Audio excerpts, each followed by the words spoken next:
All right, welcome back. We are covering tip number 12 of 25 tips to become a better driver. And before we get started with tip number 12, I want to encourage you to hit the subscribe button. If you've been back multiple times, maybe it's just time to subscribe. Help us both out. Also, do me a favor, click the thumbs up button or the like button, and it lets YouTube know that you appreciate the content and also lets me know that you appreciate it. And then also click the alert button to be notified of future content.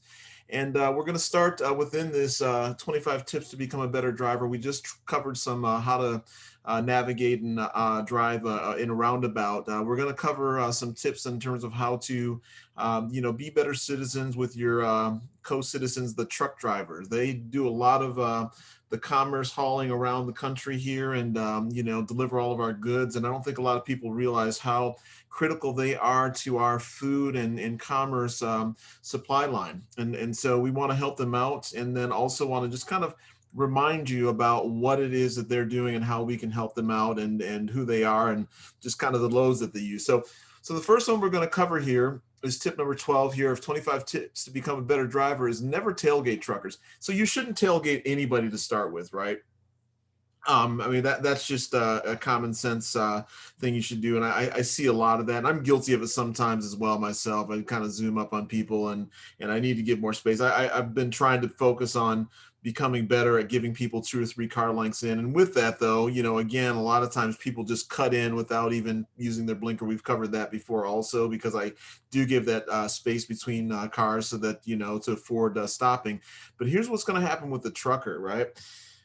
If you're tailgating them and they slam on their brakes, number one, you can't see around them, right? Just because of the height of the truck and the bed itself. That's the first thing. So you don't have the same notice that you might have if you are driving behind a normal automobile, where you can see the brake lights kind of coming on. A trucker can slam on his brakes, and I'll tell you what, that thing is not going to move. And if you're not paying attention, and if you're being a distracted driver, you're going to plow right into the back of that truck, and it's going to cause some major damage to your, not only your car, but potentially you and the passengers within your car. So again, you just can't see out of the right. You can't see past them on the right or the left as well. So you can't make the appropriate maneuvers or passing if you're tailgating them. So it's just a bad idea. And also, here's the other thing: the trucker can't see you when you're tailgating them. If you're not back far enough so that you can kind of see them and their faces in their rearview mirror, they can't see you.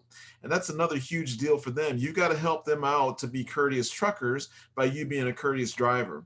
And if you're tailgating them and if you can't see their side view mirrors on either side, or at least on the trucker side, because that's where the driver side is, if you can't see them, then you're too close. It's just a no-brainer, and you've got to do a better job of helping them be better citizens on the road, and you've got to be a better citizen on the road. And this is just one common sense way of doing it. Same thing with just driving, though, in general. It's a courtesy, but the big thing is, again, they can't see you, and then also you're going to put yourself in harm's way by being that close in case they do have to make a sudden stop. So anyway, that's going to do it for this tip. And again, before we go, do me a favor, hit the subscribe button, hit the thumbs up, and click the alert button to be notified of future content. And we will talk to you at the next video.